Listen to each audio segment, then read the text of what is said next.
Hello. We're going to show you where the grease gun is kept and where the grease fitting points are on the Cobra. So the grease gun right here is the press grease gun. And it's labeled with the screen print department, awesome colors. So the first fitting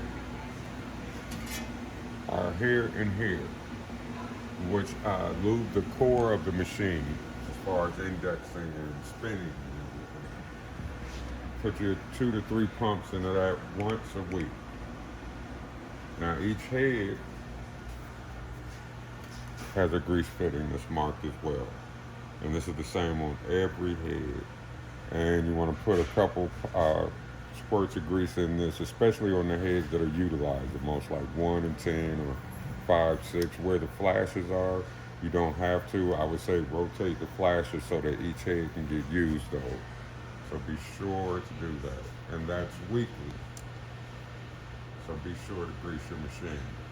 And keep it clean, please. Keep it clean. Bam on.